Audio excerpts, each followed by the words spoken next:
ሰላም ቤተሰብ ሎሚ ድማ ኣዝዩ ተፈታዊ ዝኾነ ጋንጎ ካብ ዝበሃል ፊልሚ እየ ዘለኹም መፅየ ዘለኹ እዛ ጓል ኣመንዝራ ካብ ትኸውን እውን ገና ሓደ መዓልታ እዩ ብኡ እውን ዓሚል ክትስሕብ ኣብ በሪ ጠጠው የብልዋ እሞ ሽዑ ንሶም ካብተን ኣጓላት በሊፃ ንክትረአ እዮም ደልዮም ጥራሕ ነብሳ ዘቐመጥዋ ብዙሕ ከይፀንሐት እውን ሓደ ወዲ ናብኣ ይመፅእ እሞ ብእውን እታ ጓል ነቲ ስራሕ ሓድሽ ምዃና ተፍልጥ እያ ነይራ ካብተን ኣጓላት ኩለን እማ ጋንጎ እያ ጽብቕቲ ነይራ ሽዑ እውን ሓደ ዓሚል በቐሊሉ ትስሕብ እሞ ሽዑ ምሸት ጋንጎ ዝሰርሐቶ 80% ማዳም ትወስዶ እሞ ጋንጎ ድማ እቲ 20% ብሓዊ ተቃፅሎ ሽዑ ማዳ ንምንታይ ምስ በለታ ጋንጎ እውን እቲ ንመፈለምታ ነብሰይ ዝሸጥኽዋ ገንዘብ ብኢደይ ክሕዞ ኣይደልን ትብላ እቲ ዝገርም ነገር ግን እዛ ጓል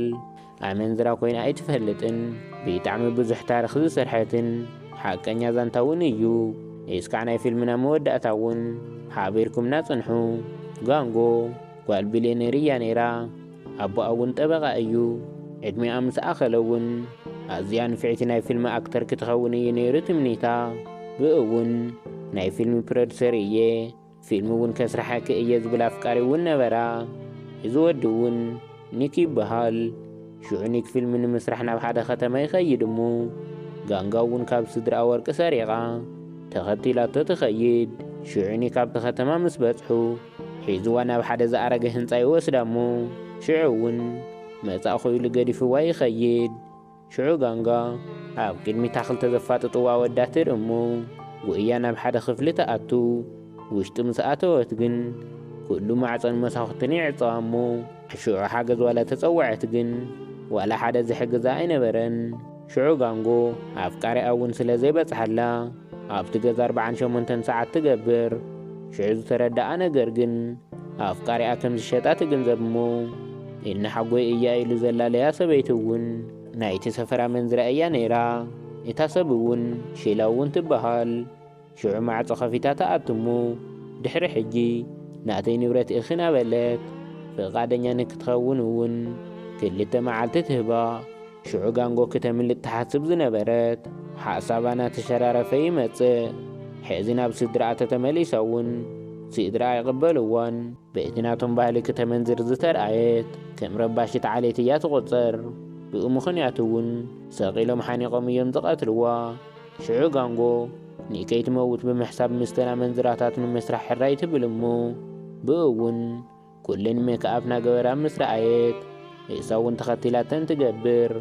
ብዝገርም ነገር ግን ኣብቲ ገዛ ውሽጢ ብዙሕ ኣታዊ ተአቱ ጋንጎ እያ ነይራ ኣብ መንገዲ ዝረኸብዋ ኣወዳት ሚእሳ ንምድቃስ ከገድዋ እዮም ዝፍትኑ ሽዑ ዝተረዳኣቶ እውን ኣመንዝራ ክብረት ከም ዘይብላ እዩ ሽዑ ጋንጎ ገንዘብ ንወርቂ ንምእካብ ትልሚ ተውፅእ እሞ እቶም ናብኣ ዝመፁ ኣወዳት እውን ወርቅን ብርን እዮም ሒዞምላ ዝመፁ ጋንጎ ግን እቲ ዘምፅኣላ ወርቅን ብርን ነተን ምስኣ ዝሰርሓ ኣመንዝራታት እያ ንክጋያፀሉ ትህበን ብእውን እዚ ናይ ኣመንዝራታት ገዛ ኣብ 5 ዓመት ውሽጢ ክገዝእ እያ ነበለት ትልሚ ተውፅእ ሽዑ እታ ተስርሐን ሰበይቲ ትመፅእ እሞ ብቕልጡፍ ናብ ስራሕ ንክኸዳ ናጠርዐት ትዛረበን እሞ ሽዑ ጋንጎ ንሎሚ እታ ዓረፍ ናታይ ፀገም ኣለዎ ትብላ እሞ ሽዑ እተን ኣጓላት ኩለን ብምዃን ድማ ኣንሕና ሎሚ ኣይንሰርሕን ብምባል ነታ ሰበይቲ ኣይእዘዝን ይብልኣ እታ ሰበይቲ እውን ትሽ ትበሃል ሓለቐ እንጓንጎ ትቕየማ እሞ ሽዑ ምሸት 4 ሰዓት ድማ ሓደ ዓሚል ይመፅእ ናይ ሺላ ዓሚላ እንትኸውን ጓል ምውቃዕ እውን ኣዝዩ እዩ ዘሐጉሶ ሽዑ ትኸይድ እሞ ናፈለጠት ንጋንጎ ትፅዋዓ ሽዑ እቲ ወዲ ኣብ ሓደ ክፍሊ ይፅበያ ስለ ዝነበረ ጋንጎ እውን ናብኡ ትኸይድ ኩነታቱ ቃሕ ስለ ዘይበላ ድማ ገዲፋቶ ንምኻ ትፍትን እቲ ወዲ ግን ክእሳዳ ይሕዛሞ ናብቲ ገዛ ኮፍ ንክትብል ይገብራ ሽዑ ፀጉራ ናሓዘ ድማ ምስቲ መንደቕ ከጋጭዋ ይጅምር ሽዑ ጋንጎ ኣዝያ ስለ ዝጠርዐት ኣብቲ ከባቢ ዝነበራ ኩለን ኣመንዝራታት ይመፃ እሞ ሽላ ድማ እንታይ ትሰርሓ ኣለኽን ብቕልጡፍ ገዛ ክንእተዋ ትብለን ብፅባሒቱ እውን ናይ ጋንጎ ገፃ ኣዝዩ ተበላሽዩ ነበረ ሽዑ ናብ ሆስፒታል ትኸይድ እሞ ኣብ ሰውነታ 14 ቦታ ትስፈ እሞ ኣብ ገፃ እውን ኣብ 4 ቦታት ትስፈ ሽላ እውን ናብ ሕክምና ክትሓታ ዝመፀት ትመስል እሞ ጋንጎ እውን ካብ ገጻ ከም ዘይሓዘነትላ ትፈልጣ ብእውን ኣብዚ ስራሕ ከም ዓይነት ነገር ኖርማል ምዃኑ ትነግራ እሞ ጋንጎ እውን ብዘይ ምንም መልሲ ስቕ ትብላ። ሽዑ ንጋንጎ ኣመንዝራ ምዃና ብሕክምና ምስ ተፈለጠት ካብ ክፍላ ኣውፂኦም ኣብ ናይ ኣቑሑት ገዛ እዮም ኣእትዮማ። ጋንጎ ምሉእ መዓልቲ ስለ እቲ ዝወቕዓ ሰብ መንነቱ እያ ተጻረ ትውዕል ነይራ። ሽዑ ካብ ሕክምና ምስ ወጻእት እውን ናብ ሓደ ከሪም ላላ ዝበሃል ሰብ እያ ከይዳ። እቲ ሰብ እውን ኣብቲ ከተማ ኣዝዩ ሓያልን መንግስታዊ ይኹን ሲቪላዊ ኣዝዮም እዮም ዝፈርሕዎ ነይሮም። ሽዑ ጋንጎ ናብ መስጊድና ኸደት ትረኽቦ እሞ ከይትዛረቦ ከም ትደሊ ትነግሮ። ብዝገርም ነገር ድማ ከሪም ኣብ ልዕሊ ሰብ ዓብዪ ክብሪ እዩ ዘለዎ። ብእውን ድሕሪ ጸሎት ክምለስ እየ ይብላ እሞ ሽዑ ምስ ተመለሰ ምስ ረኸባ ድማ ጋንጎ እውን ኣዝያ ከም ዝቆሰለትን ኪዳና ሓፈብላ ተርእዮ። ሽዑ ከሪም ይስንብድ እሞ እንታይ ከም ዝኾነት ይሓታ። እሳ እውን ካብቶም ናትኻ ሰባት ሓደ እዩ ከምዚ ዝገበረኒ ትብሎ እሞ እሱ እውን ኩነታታ ስለ ዘሕዘነቶ ግዜ ሂቡ የናግራ። ኣብቲ ትሰርሖ ዝነበረት ምንዝርና እውን እቲ ብዙሕ ገንዘብ ናይቲ ገዛ ትሽፍነሳ ምዃና ትነግሮ እሞ ሕጂ ግን ኣነ ከምዚ ኢለን ሃለኹ ዋላ ሓደ ምሳይ ዝድቅስ የለን ትብሎ። ሽዑ ከሪም እቲ ትሰርሕዮ ዝነበርኪ ገንዘብ ባዕለይ ክሽፍነልኪ ይብላ እሞ እሳ እውን ተቐቢላ ገንዘብ ኣይደልን ፍትሒ ጥራሕ እየ ዝደሊ ትብሎ። ሽዑ ከሪም ብኣተሓሳሲባኣ ስለ ዝተሓጐሰ ድሕሪ ሕጂ ናተይ ሓፍቲ ኢኺ ዋላ ሓደ ሰብ ክነኻእካ ይኽእልን ይብላ። ብእውን ኣብቲ ምንዝርና ትሰርሐሉ ገዛ ዋላ ሓደ ሰብ ንኸይነኸኣ ሰባት ይምድበላ። ጋንጎ ንከሪም ክትዛረቦ ምኻዳ ንኢሽላ ኣይነገረታ ነይራ።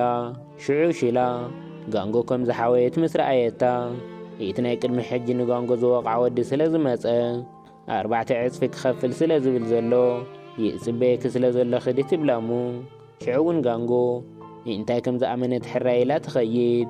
እተን ካልኦት ኣጓላት ግን ግደፊ ክቐትለኪ እዩ ናበላ ክእልምና ኣይጅምራ። ጋንጎ ግን ብዝተረጋግዐ መንፈስ ናብቲ ክፍሊ ተኣቱ እሞ እተን ኣጓላት ግን ኣብ ደገ ክጽበያ ኣይጅምራ። እቲ ወዲ ድማ ናይ ምንታይ ባህሪ ከም ዝኾነ ኣጓላት ምውቃዕ ኣዝዩ እዩ ዝፈቱ። ሽዑ እውን ኣዝዩ እዩ ሓሪቑ መጺኡ። ሽዑ ጋንጎ ናብቲ ገዛ ምስ ኣተወት ክወቕዓ ይጅምር እሞ ሽዑ ሽላ ናይ ጋንጎ ድምፂ ንኸይስማዕ እቲ ናይ ደርፊ ድምፂ ዓው ተብሎ።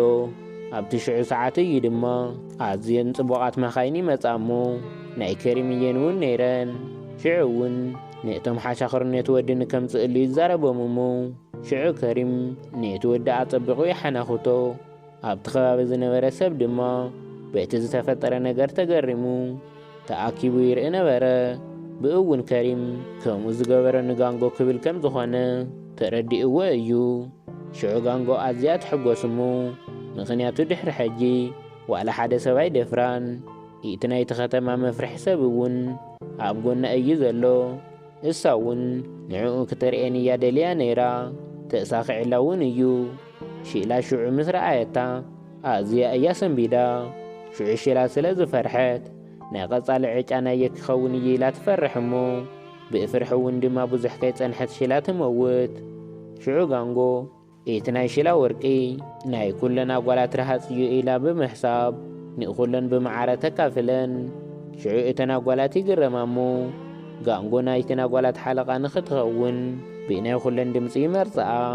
እቲ ዝገርም ነገር ግን እቲ ነብሰን ሸይጠን ዝቐበልኦ ገንዘብ 40% ፖላይስ እዮም ዝወስድዎ። ሽዑ ጋንጎ ዘለዎ ሓይሊ ብምጥቃም ናብቶም ፖላይስ ትኸይድ እሞ እቲ ዝቐበልዎ ገንዘብ ብመጠኑ ንክኸውን ዝጠበቐ ትእዛዝ ትህቦም። እሶም እውን ሕራይ ይብልዋ እሞ ድሕሪ እቲ መዓልቲ እውን ንጋንጎ ኩሉ ሰብ እዩ ዘኽብራ ነይሩ። ሽማ እውን ማደም ባጉባ ናበሉ ክጽውዕዋ ይጅምሩ። ሽዑ ካልኦት ኣመንዝራታት ናብ ገዝአን ይጽውዓ እሞ ተስማዕሚዐን ናብ ስራሕ ዝኣትዋ ንክተምጽኣለን ንጓንጎ ይሓትኣ። እዚ ክፋልና እውን ኣብዚ ይውዳእ። ኣብ ናይ ቐጻሊ ክፋልና እስካዕ ንራኸብ ድማ ደሓን ጽንሑ። ንቻናል ንሓደሽቲ ዝኾንኩም ድማ ፊልምና ንክበጽሐኩም ሳብስክራይብ ምግባር ኣይትረስዑ።